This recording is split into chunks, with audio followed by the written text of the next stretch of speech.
America, Israel आणि Iran यांच्यात युद्ध सुरू झालं आणि इकडे भारतात हॉटेलची शटर्स डाऊन झाली. गॅस एजन्सीच्या बाहेर लोकांच्या प्रचंड रांगा लागल्या. कारण काय? कारण आहे एलपीजीचा तुटवडा. एकीकडे एलपीजी सिलेंडरचा तुटवडा निर्माण झालेला आहे असं वाटत असताना दुसरीकडे पिवळ्या पाईपलाईन्समधून शहरांमधल्या घरांमध्ये जो गॅस पोहोचतो तो मात्र व्यवस्थित सुरू आहे. म्हणजे शहरातल्या उंच इमारतीतल्या शेगड्या नीट पेटतात, पण गावागावात सिलेंडरवर ज्या शेगड्या पेटतात त्या आता थंड पडतायत की काय असं वाटायला लागले. असं का? सरकार काय फक्त शहरांना गॅस पुरवतंय आणि गावांकडे दुर्लक्ष करतंय का? मुळीच नाही. हे असं होतंय याचं कारण पाईपलाईन मधून येणारा गॅस आणि सिलेंडर मधून येणारा गॅस हे वेगवेगळे आहेत. आपल्या घरामध्ये लाल सिलेंडर मधून येणारा जो गॅस असतो तो एलपीजी असतो, लिक्विड पेट्रोलियम गॅस.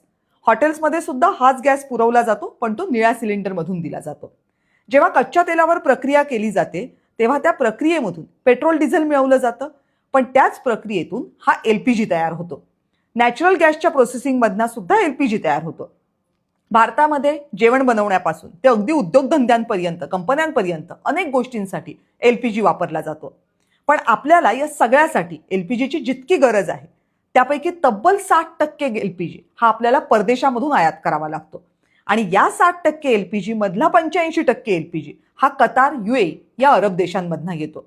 आता इराणनं होर्मुझची सामुद्रधुनी बंद केलेली आहे, त्यामुळे हा एलपीजी घेऊन भारतात पोहोचणारी जहाजं अडकलेली आहेत. आता भारतातही एलपीजी तयार होतो, पण त्याचं प्रमाण तुलनेनं कमी आहे. अवघ्या देशाची गरज त्यातून नाही भागू शकत. अमेरिकेमधनं आपण एलपीजी आणतो, त्याचं प्रमाणही कमी आहे, कारण ते फार दूरही पडतं. त्यामुळे या परिस्थितीमध्ये सरकारला निर्णय घ्यायचा होता. मग सरकारनं एलपीजीच्या घरगुती वापराला प्राधान्य दिलं. म्हणून हॉटेलसाठी आणि इतर उद्योगधंद्यांसाठी सध्या गॅस दिला जात नाही. पण आता अनेक शहरांमध्ये पिवळ्या पाईपलाईन मधून गॅस येतोय, तो शेगडीपर्यंत पोहोचतोय. तो एलपीजी नसतो, तो पीएनजी असतो, पाईप नॅचरल गॅस, पाईप मधून येणारा नैसर्गिक वायू. यामध्ये मिथेन हा घटक असतो. याला सिलेंडर मधल्या एलपीजी सारखा वासही नसतो आणि एलपीजीच्या तुलनेमध्ये हा गॅस हलकाही असतो.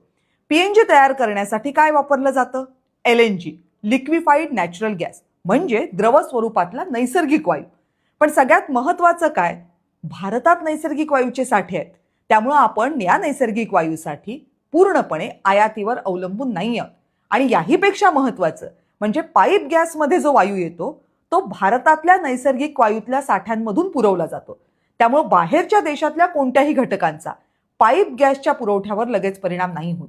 म्हणून सिलेंडर वापरणाऱ्यांची त्रेधा तिरपीट उडालेली असताना पाईप गॅसचा पुरवठा सुरळीत सुरू आहे.